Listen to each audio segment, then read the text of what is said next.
Hello friends, welcome to my YouTube channel.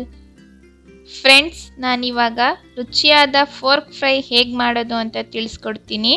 ಇದು ಮಲೆನಾಡು ಹಾಗೆ ಕೂರ್ಗ್ನಲ್ಲಿ ತುಂಬಾ ಸ್ಪೆಷಲ್ ಆಗಿರೋ ಡಿಶ್ ಅಂತ ಹೇಳ್ಬೋದು. ಇದನ್ನು ತುಂಬಾ ಸುಲಭವಾಗಿ ಮಾಡ್ಕೊಳ್ಬೋದು, ಹಾಗೆಯೇ ತುಂಬ ರುಚಿಯಾಗಿರುತ್ತೆ. ಪೋರ್ಕ್ ಫ್ರೈ ಮಾಡಲು ಬೇಕಾಗುವ ಪದಾರ್ಥಗಳು: ಪೋರ್ಕ್ 1 kg, ಧನಿಯಾ ಪೌಡರ್, ಚಿಲ್ಲಿ ಪೌಡರ್, ಅರಿಶಿನ ಪೌಡರ್, ಕಾಳು ಮೆಣಸಿನ ಪೌಡರ್, ಉಪ್ಪು, ಜೀರಿಗೆ, ಹಸಿಮೆಣಸಿನಕಾಯಿ, ಶುಂಠಿ, ಬೆಳ್ಳುಳ್ಳಿ, ಕರಿಬೇವು, ನಿಂಬೆಹಣ್ಣು, ಕೊತ್ತಂಬರಿ ಸೊಪ್ಪು ಹಾಗೆಯೇ ಈರುಳ್ಳಿ.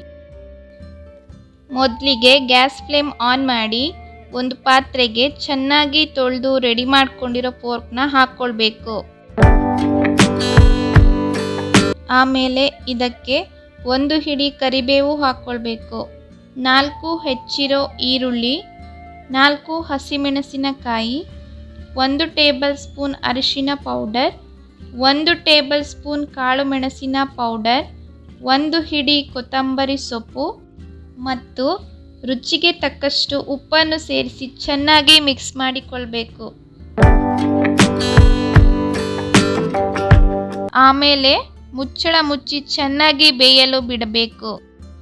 ಅಷ್ಟರಲ್ಲಿ ಇವಾಗ 1 ಟೇಬಲ್ ಸ್ಪೂನ್ ಜೀರಿಗೆ, 4 ಟೇಬಲ್ ಸ್ಪೂನ್ ಚಿಲ್ಲಿ ಪೌಡರ್ ಹಾಗೆ 4 ಟೇಬಲ್ ಸ್ಪೂನ್ ಧನಿಯಾ ಪೌಡರ್ ಹಾಕಿ ಚೆನ್ನಾಗಿ ಹುರಿದು ರೆಡಿ ಮಾಡ್ಕೋಬೇಕು.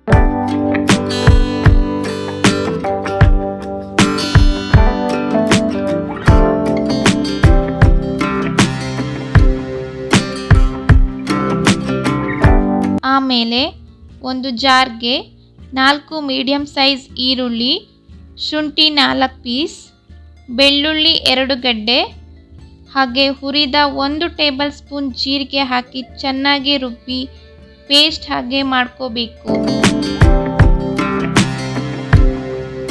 ಮತ್ತೆ ರುಬ್ಬಿದ ಶುಂಠಿ ಬೆಳ್ಳುಳ್ಳಿ ಪೇಸ್ಟನ್ನು ಫ್ರೈಗೆ ಸೇರಿಸಿ ಚೆನ್ನಾಗಿ ಮಿಕ್ಸ್ ಮಾಡ್ಕೋಬೇಕು.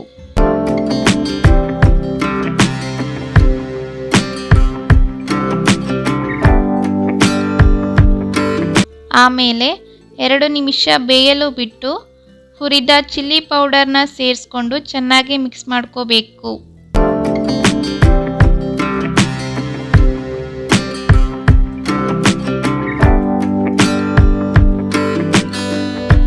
ಒಂದು 2-3 ನಿಮಿಷ ಬೇಯಲು ಬಿಟ್ಟು ಧನಿಯಾ ಪೌಡ್ರು ಹಾಗೆ 4 ಹೋಳು ನಿಂಬೆಹಣ್ಣು ಸೇರಿಸಿ ಚೆನ್ನಾಗಿ ಮಿಕ್ಸ್ ಮಾಡ್ಕೋಬೇಕು.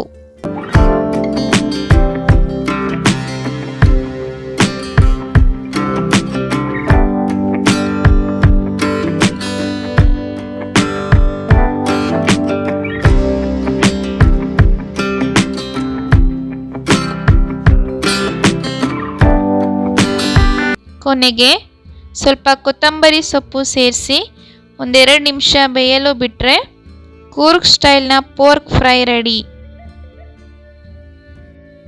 ಇದು ಅಕ್ಕಿ ರೊಟ್ಟಿ, ದೋಸೆ, ಕಡುಬು ಜೊತೆಗೆ ಒಂದು ಒಳ್ಳೆಯ ಕಾಂಬಿನೇಷನ್.